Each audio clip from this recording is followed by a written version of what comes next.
नमस्ते भारत, वंदे मातरम। आज हम सब लोगों के बीच में एक ऐसी शख्सियत से मैं आप सब लोगों को रूबरू कराना चाहूँगा। माननीय श्रीमान कर्णदेव कंबोज जी, पूर्व मंत्री हरियाणा सरकार और भारतीय जनता पार्टी के ओबीसी मोर्चा के प्रदेश अध्यक्ष। ऐसी शख्सियत जो ओबीसी समाज की आवाज़ को बुलंद करती आई है, निरंतर उनके हितों की रक्षा करती आई है। माननीय महोदय जी, आपका हार्दिक स्वागत, जी, अभिनंदन। धन्यवाद आपका। जैसे कि मीडिया के माध्यम से पता चला है कि आपका 3 दिवसीय प्रशिक्षण शिविर चल रहा है ओबीसी मोर्चा के जी पदाधिकारियों का प्रदेश स्तरीय, तो उस विषय में आप कुछ बताना चाहें श्रीमान जी। देखिए, प्रशिक्षण भारतीय जनता पार्टी की पद्धति में एक काम है। समय समय पर हमारे कार्यकर्ताओं के, हमारे प्रदेश पदाधिकारियों, राष्ट्रीय पदाधिकारियों के द्वारा प्रशिक्षण शिविर लगते हैं और अच्छे अच्छे वक्ता अलग अलग विषयों पर अपना विचार आकर के कार्यकर्ताओं के सामने रखते हैं, जिससे कार्यकर्ताओं का जो है ज्ञानवर्धन होता है, उनको कुछ सीखने का, नया कुछ सीखने का मौका मिलता है। तो ऐसे हमारे 3 दिवसीय सत्र में हमारे कुल 14 सत्र हैं, जी जिसमें आज हमारे 11 सत्र जो है आज तक हमारे समापन संपन्न हो चुके हैं। जी 3 सत्र हमारे कल हैं। जी और जब हमारा सत्र प्रारंभ हुआ था, स्टार्टिंग में आदरणीय बहन सुधा यादव जी, जी जो केंद्रीय संसदीय बोर्ड की अभी नई नई उनको सदस्य नियुक्त हुई। जिम्मेवारी भी मिली है, जी जी वो उसका उद्घाटन करने के लिए आई थी। जी और कल समापन पर हमारे आदरणीय प्रदेश अध्यक्ष ओम प्रकाश धनखड़ जी, जी वो कल समापन पर रहेंगे। जी बीच में बहुत ही अच्छे अच्छे विद्वान लोग, जी जिनकी अपने अपने विषयों पर बहुत अच्छी पकड़ है, तो ऐसे बहुत से हमारे श्रेष्ठ कार्यकर्ता इस शिविर में जो है हम सबका मार्गदर्शन करने के लिए आए। और मैं आपके चैनल के माध्यम से उनका धन्यवाद भी करूंगा कि वो अपने व्यस्तम समय में से समय निकाल करके यहाँ हम सब कार्यकर्ताओं का जो उन्होंने ज्ञानवर्धन करने का काम किया। तो ये हमारी कार्यपद्धति का एक हिस्सा है प्रशिक्षण। तो हम कार्यकर्ताओं को लगातार कुछ ना कुछ टिप्स अलग से मिलें, तो इससे कार्यकर्ताओं का लेवल चेंज होता है, जी उनकी पर्सनैलिटी डेवलप होती है। जी कई ऐसे चेंजिंग जो है ना कार्यकर्ताओं में आते हैं, जब ऐसे प्रशिक्षण लेकर के वो अपने अपने क्षेत्र में जाते हैं, तो एक ऊर्जा के साथ, एक विश्वास के साथ जो है वो क्षेत्र के अंदर जाते हैं, लोगों के साथ जो है ना वो बातचीत करते हैं।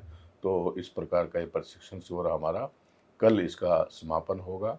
और कल सब आप अपने क्षेत्रों में जा कर के जिस प्रकार से यहाँ प्रशिक्षण दिया गया है, उसका आगे जा कर के अपने अपने जिलों में इसी प्रकार के प्रशिक्षण शिविर जो है ना वो करेंगे। जी माननीय मंत्री महोदय जी, मैं जानना चाह रहा हूँ कि प्रशिक्षण की आवश्यकता क्यों पड़ी। अन्य पार्टियां कर रही हैं, उनके कंपैरिजन में खड़ा होना है, उद्देश्य क्या है। मतलब समाज के हितों की रक्षा, उस पर थोड़ा प्रकाश डाल पाएँ आप। देखिए, प्रशिक्षण की आवश्यकता क्यों पड़ी, इसका उत्तर मैं यही देना चाहूँगा कि व्यक्ति हर वक्त कुछ ना कुछ सीखता है, और जब कोई प्रशिक्षण होता है उसमें से कोई नई बात निकल कर के आती है, कोई नया विषय हमारे सामने आता है, तो उससे कुछ ना कुछ अच्छी बात सीख करके हम अपने नॉलेज भी हमारी उसमें बढ़ोतरी होती है, नॉलेज बढ़ती है। और उसमें एक कॉन्फिडेंस पैदा होता है कार्यकर्ता के अंदर कि मैं वहाँ प्रशिक्षण में गया था और फलां फलां जो वक्ता थे उनके माध्यम से जो है ना ये बात, ये विषय लिया गया था, तो उनको एक कॉन्फिडेंस पैदा होता है। और वो जहाँ भी कहीं बीच में, क्योंकि राजनीतिक कार्यकर्ता है, कहीं भी बैठेंगे तो राजनीतिक चर्चा होती है, जी तो उसका ठीक प्रकार से वो उत्तर दे सके, जी इसलिए इस प्रकार के प्रशिक्षणों की आवश्यकता पड़ती है। Bharatiya Janata party cadre based party है, और आज दुनिया का अगर मैं कहूँ कि लोकतांत्रिक सबसे बड़ा लोकतांत्रिक दल है, तो इसमें कोई अतिशयोक्ति नहीं। भारतीय जनता पार्टी अपने राष्ट्र के लिए हम राजनीति करते हैं, हमारे लिए देश पहले, उसके बाद हमारी पार्टी, उसके बाद हम सब कार्यकर्ता। तो इस प्रकार की सोच के साथ हमारा कार्यकर्ता काम करता है, और निरंतर इसी सोच के साथ, इसी उद्देश्य को लेकर के हमारा कार्यकर्ता चलता है। जी माननीय मंत्री महोदय जी, एक विषय आपकी पार्टी में बड़ा हर कोई टैग वाक्य बोलता है कि इस पार्टी में किसी को नहीं पता किस व्यक्ति को क्या पद मिल जाए। इस वाक्य को कैसे आप देखते हैं? मतलब देखिए, यही तो इस पार्टी की खूबी है। मैं तो किसी दूसरे का नहीं, अपना उदाहरण ही दे सकता हूँ। जी मेरे जैसा एक साधारण परिवार का कार्यकर्ता, ग्रामीण पृष्ठभूमि में जो जिसने जन्म लिया वहीं पढ़ा, वहीं पढ़ा, वहीं बड़ा हुआ, और उसको ऐसे कार्यकर्ता को चुनाव लड़वाना, और चुनाव लड़वाने के बाद जब जीत मिली और उसके बाद जो है इतना बड़ा सम्मान देना, मुझे मंत्री पद दिया गया, और आज मुझे भारतीय जनता पार्टी का जो हमारा ओबीसी वर्ग जो सबसे ज़्यादा संख्या में हरियाणा के अंदर है, जी लगभग अगर ये मैं कहूँगी 45% के आसपास जो है ओबीसी समाज हरियाणा के अंदर है, तो उसकी जिम्मेवारी मेरे को दी गई है। तो ये एक अपने आप में एक खूबसूरती भारतीय जनता पार्टी की है। यहाँ किस कार्यकर्ता को उसके लेवल के हिसाब से जो काम करता है जी उसकी मेहनत के अनुसार जाए, और उसकी जब मेहनत को देखा जाता है कि ये इतनी मेहनत करने वाले कार्यकर्ता, तो उसी प्रकार से उसको जिम्मेवारी दी जाती है। खूबसूरती भारतीय जनता पार्टी की है। जी माननीय मंत्री महोदय जी, जिस प्रकार से ओबीसी वर्ग में बहुत से लोग हाथ का हुनर रखने वाले लोग हैं इस समाज में, कोई चिनाई का काम करता है, कोई लकड़ी का करता है, कोई किसी प्रकार से अलग अलग प्रकार से काम करता है, तो वो लोग बीजेपी पार्टी से किस प्रकार से अपना भविष्य सुरक्षित किस प्रकार से महसूस करें, या भविष्य की भारतीय जनता पार्टी की क्या योजना है कि जिसको मानकर वो चलें कि हम बीजेपी के साथ जुड़े रहें और वहाँ हमारा भविष्य सुरक्षित है। देखिए, ऐसे बहुत से लोग हैं जो ऐसे रचनात्मक कार्यों में जो काम करते हैं। कोई राजमिस्त्री का काम करता है, कोई लकड़ी का काम करता है, कोई फर्नीचर बनाने का काम करता है, कोई अन्य प्रकार का काम करता है। तो ऐसे सब लोगों को के ध्यान को रखते हुए हमारी सरकार ने अभी एक स्किल डेवलपमेंट यूनिवर्सिटी बनाई है जी कि ऐसे लोगों को हम एक उनके हुनर में और उनको स्किल्ड करके उनको और हुनर उनके पास आए, तो उनको 6 महीने का 1 साल का कोर्स करा करके हम उसको सर्टिफिकेट देते हैं, ताकि वो व्यक्ति अगर बाहर भी विदेश में भी जाना चाहे रोजगार के लिए, तो क्योंकि ऐसे टेक्निकल लोगों की बाहर विदेश में आज बहुत आवश्यकता है, तो उससे जो है एक एम्प्लॉयमेंट जनरेट होती है, रोजगार जनरेट होता है, रोजगार मिलता है। तो स्किल डेवलपमेंट यूनिवर्सिटी जो है हमने विश्वकर्मा के नाम से जो है वो जी जी बढ़ाने का काम किया है। जी और इसी प्रकार से एक नया हरियाणा के अंदर हमें केस कला बोर्ड, जी क्यों आज दूसरे देशों में अगर मैं ये कहूँ कि इंग्लैंड में नाई का काम करने वाले बहुत से आज नौजवान जो 6-6 घरों के नौजवान मैं देखता हूँ कि वो आज यहाँ नाई का काम सीख करके सैलून पर जा करके प्रैक्टिस करके और विदेशों में जाते हैं, वहाँ उनको आसानी से काम मिल जाता है। जी और जब उनको काम मिलता है तो उनको रोजगार मिलता है, तो उनके घर का जो उनका स्वप्न होता है वो स्वप्न साकार होता है कि मैं विदेश में जाऊँ, कुछ काम करूँ और वहाँ से पैसा अर्जित करके वो उसके साथ साथ अन्य काम भी वहाँ करके अपना और अपने परिवार का लालन पालन करते हैं, और देश में जो विदेशी पूंजी लाने का काम भी इस प्रकार के नौजवान करते हैं। तो ऐसे बहुत से काम, ऐसे बहुत से नए आयाम हमारी सरकार ने स्थापित किए हैं, जो इस प्रकार के लोगों के लिए जो है वो आज लाभ पहुंचाने का काम कर रहे हैं। जी एक अंत्योदय एक ध्येय वाक्य है भारतीय जनता पार्टी का, जिस पर लग के पार्टी का प्रत्येक कार्यकर्ता काम करता है और उसी को ध्येय वाक्य पे चल के भारतीय जनता पार्टी के राष्ट्रीय कार्यकारिणी से लेके प्रदेश स्तरीय और जिला स्तरीय सभी कमेटियां उस तरीके से काम करती हैं। तो यहाँ भी ओबीसी मोर्चा में माननीय मंत्री महोदय जी, आपके मार्गदर्शन में अंत्योदय वाक्य पर भी काम किया जा रहा है।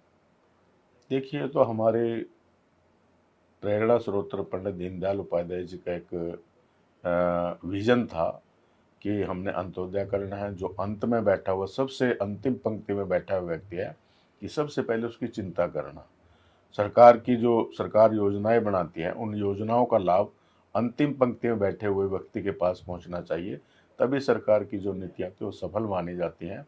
और उसको ध्यान में रखते हुए नरेंद्र मोदी जी की सरकार, हमारे आदरणीय मुख्यमंत्री मनोहर लाल जी की सरकार, जो आज ऐसे गरीब लोगों के लिए, अभी हमने हरियाणा के अंदर परिवार पहचान पत्र बनाए हैं, जी और उसमें हमने लिया कि जिनकी इनकम जो 1,80,000 से कम है, अभी हमने 1 लाख तक का टारगेट लिया है जी कि जिन लोगों की इनकम 1 लाख से कम है उनको इस लायक बनाना, चाहे उनको किसी बैंक से लोन दिलवा करके या अन्य वित्तीय संस्थान से उसको लोन दिलवा करके, कोई भैंस का लोन लेता है, कोई गाय का लोन लेता है, कोई ब्यूटी पार्लर का लोन लेते हैं, कोई किसी प्रकार का लोन लेते हैं, तो उनको अपने पैरों पर खड़ा करना, उनकी इनकम कैसे जनरेट करवानी, उनकी इनकम कैसे बढ़वानी, इसकी चिंता जो है हरियाणा की सरकार बड़ी बखूबी से कर रही है।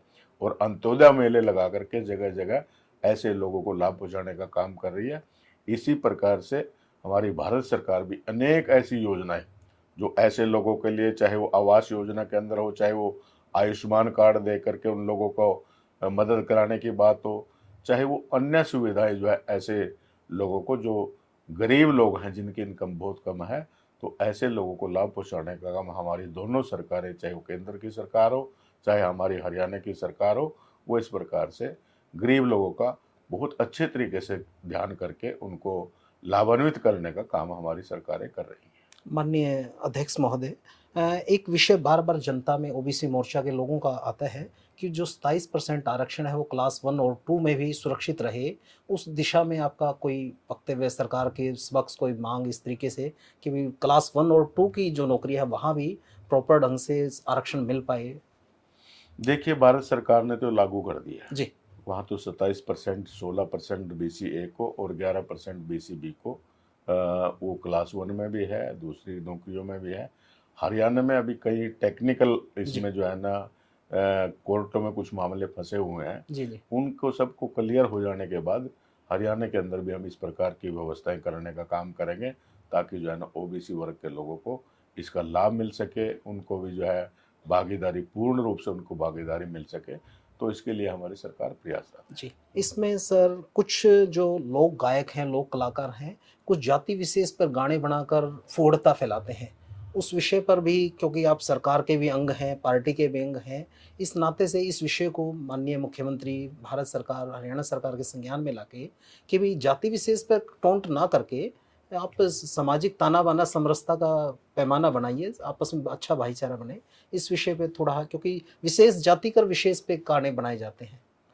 देखिए, हमारे भारतीय जनता पार्टी का जो एक विजन है वो है समरसता। जी। समरसता परक समाज। ऐसा हमारा समाज जहाँ कोई ऊंचा नीचा ना हो, जहाँ किसी प्रकार का कोई जाति भेद ना हो। जी। तो इस प्रकार की हमारी विचारधारा है, और भारतीय जनता पार्टी में जाति को, किसी भी जाति को इस प्रकार से वो आगे रखना या इस प्रकार का कोई ज़्यादा किसी जाति को दबा करके रखना, इस प्रकार की हमारी परिपाटी नहीं है। हम सबके साथ जो है ना समान व्यवहार करते हैं, और जो लोग इस प्रकार के काम करते हैं, मैं आपके चैनल के माध्यम से बताना चाहूँगा, उनसे निवेदन करना चाहूँगा कि ये जो हमारा जातीय सामाजिक समीकरण है, इसको बिगाड़ने का काम नहीं करना चाहिए। हमने समाज को जोड़ने का काम करना चाहिए, तोड़ने का काम नहीं करना चाहिए। हमने अगर कोई वीडियो बनानी है, कोई इस प्रकार करनी है, हमने ऐसी संदेश परक जो है ना वीडियो बनानी चाहिए जिससे समाज में एक संदेश जाए, आपसी भाईचारा बढ़े। तो जहर घोलने का काम हमें नहीं करना चाहिए। इससे जो है ना वो किसी जाति का लाभ होता है और ना ही हमारे प्रदेश का लाभ होता है, उससे बड़े नुकसान होते हैं। तो इस प्रकार की बातों से बचना चाहिए। और अब तो सरकार ने कुछ ऐसी जो सोशल मीडिया पर इस प्रकार के वो डाले जाते हैं, उसमें कुछ कानून भी बना दिया, उसमें बदलाव कर दिया कि अगर कोई समाज में जहर घोलने का काम करे तो उसके खिलाफ कार्रवाई होगी। इस प्रकार का जो है अभी सरकार ने जो है नियम भी बनाए। जी। जैसे पंचायत इलेक्शन नज़दीक हैं, भविष्य में होने हैं, वहाँ ओबीसी समाज को उसमें आरक्षण का कुछ लाभ मिलेगा या नहीं मिल पाएगा?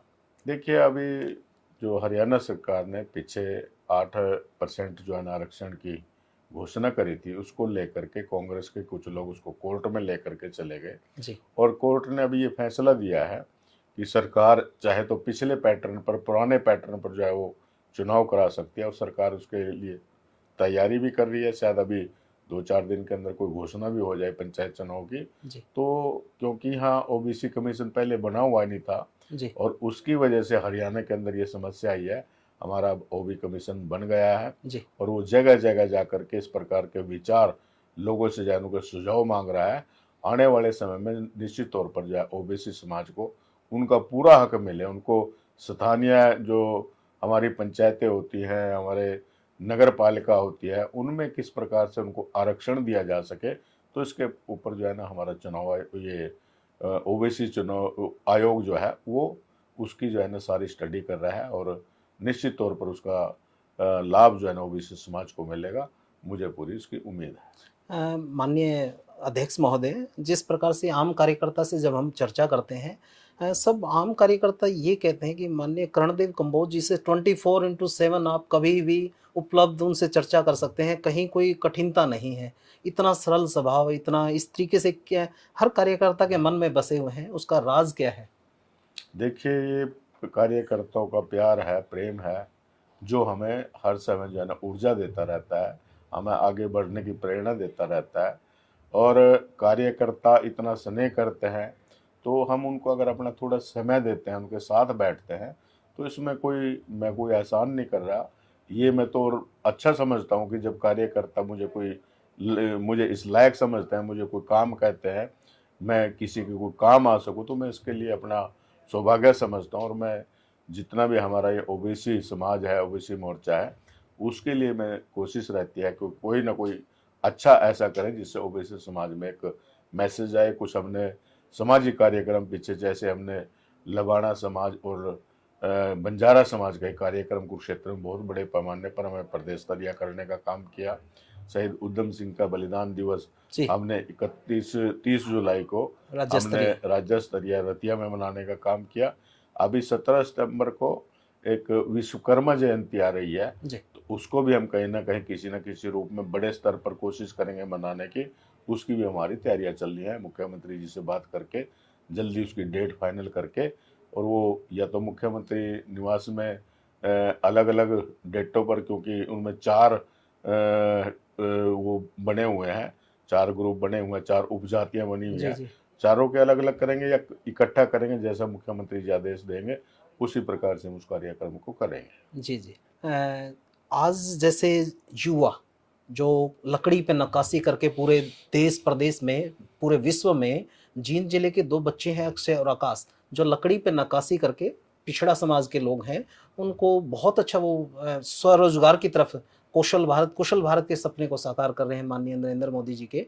और उन बच्चों को जिला प्रशासन ने भी इस बार सम्मानित किया है।